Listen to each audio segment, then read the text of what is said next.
the land they called theirs, how Palestine was taken without a war. They say it was a homeland returned, but for those already living there, it was a homeland taken. This is the story not often told. How the land called Palestine was gradually conquered, not with tanks at first, but with paperwork, policies, and propaganda. Before the Zionists, Palestine under the Ottomans. Before World War I, Palestine was under Ottoman rule for over 400 years. Jews, Christians, and Muslims lived there, mostly in peace. There was no Israel, no ethnic state, just land, people, and history. The Balfour Declaration, a promise made by a stranger. After the Ottoman Empire collapsed at the end of World War I, control of Palestine shifted, not to its people, but to Britain. And the first thing Britain did was make a promise. In 1917, they issued the Balfour Declaration, pledging to create a national home for the Jewish people, in a land they didn't own, and without asking the people who lived there. It was a colonial promise, one that planted the seeds of permanent displacement. The Mandate years, infiltration by law.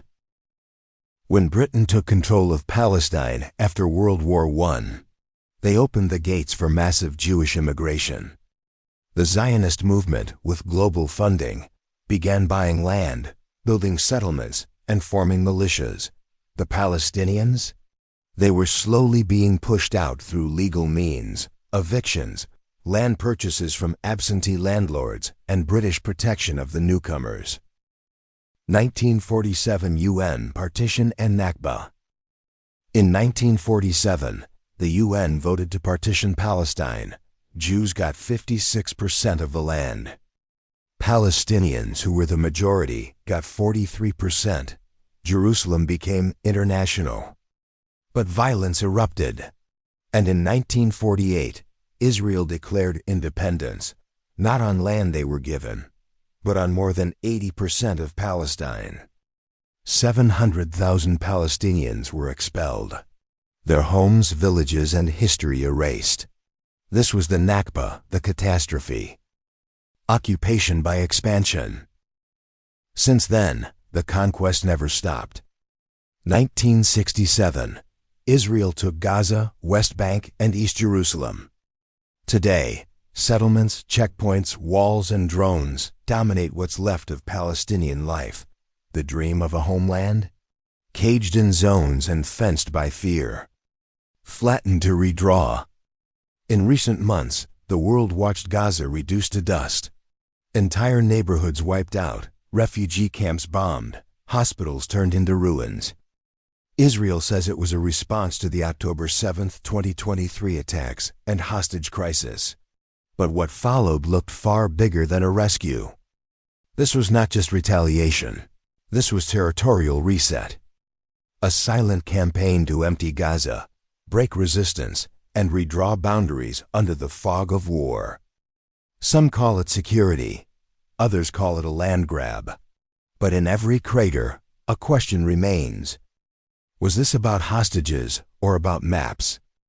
How much is left? Today, Palestinians officially hold about 22% of their original homeland. But even that number is deceiving. In the West Bank, 60% is under Israeli control.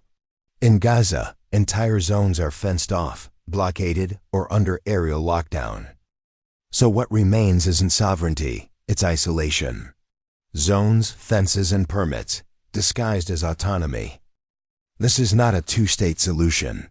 This is occupation with a map to hide it. This is not ancient history. This is now. And if we don't understand how Palestine was taken, we'll never understand why peace always feels so far away. This is K Anton Reports.